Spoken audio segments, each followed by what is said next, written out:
Anda masih bersama kami dalam Tajung Berita Jember. Pemirsa, salah satu PTT di sebuah SMP di Kecamatan Balung lolos menjadi ASN P3K, padahal tidak terdaftar sebagai GTT di Dapodik. Aktivis PGRI Jawa Timur langsung turun ke lokasi untuk meminta klarifikasi, karena diduga bertentangan dengan Permenpan nomor 28 tahun 2021.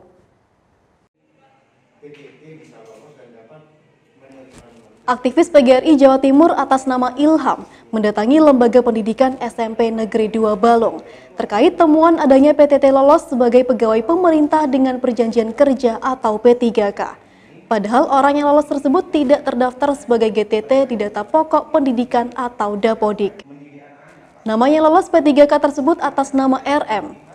Melihat dari data berkas yang ada, RM mengikuti ujian pada tanggal 13 September 2021 dengan nomor peserta 2130101120362950 yang lulus sebagai golongan P3K.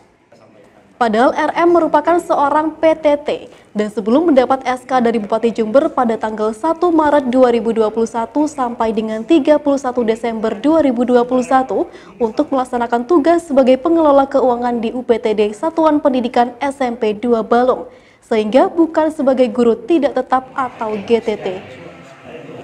Amin Bahri, selaku Wakil Kepala Sekolah SMP Negeri 2 Balung mengaku bahwa nama yang dimaksud tersebut hingga kini masih berstatus PTT bukan GTT.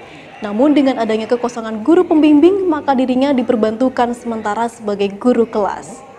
Pandemi ini anak-anak pembelajaran tatap muka itu bisa terkontrol. Jadi kalau ada jam kosong kan tidak terkontrol nanti. Jadi tujuan sekolah itu hanya demi anak-anak untuk mendapatkan atau pelayanan yang terbaik dari sekolah. Tidak ada unsur yang lain.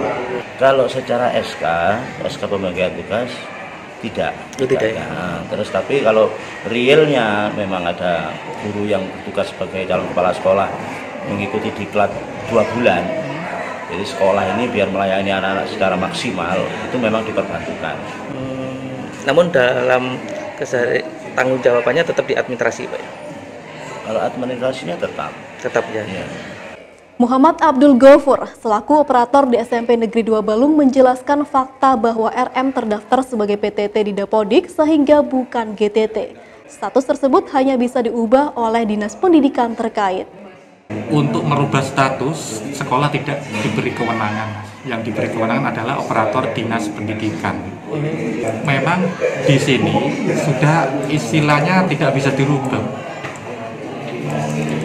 Semua di sini. Tidak bisa dirubah. Ya, secara nasional itu tidak bisa merubah. Yang bisa hanya Dinas Pendidikan. Ya, gitu. Jadi nama yang bersangkutan Ibu Rahayu itu statusnya saat ini tetap sebagai tenaga pendidikan. Tenaga pendidikan.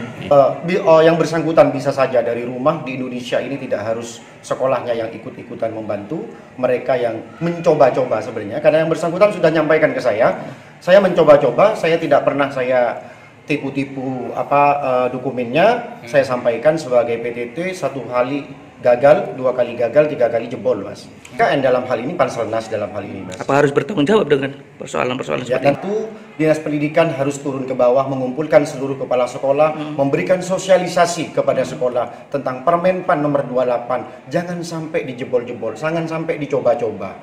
Karena ini pemerintah ini sudah memberikan rambu-rambu sebetulnya, Mas. Jadi kalau dijebol-jebol namanya sistem bisa saja terjadi. Nah, nanti tentang kesalahan tentang sistem, kekuatan sistem ini yang kita nanti sampaikan ke pusat ini. Saya kira itu. Dari Balung, Bambang Sugiarto, Jember 1 TV melaporkan.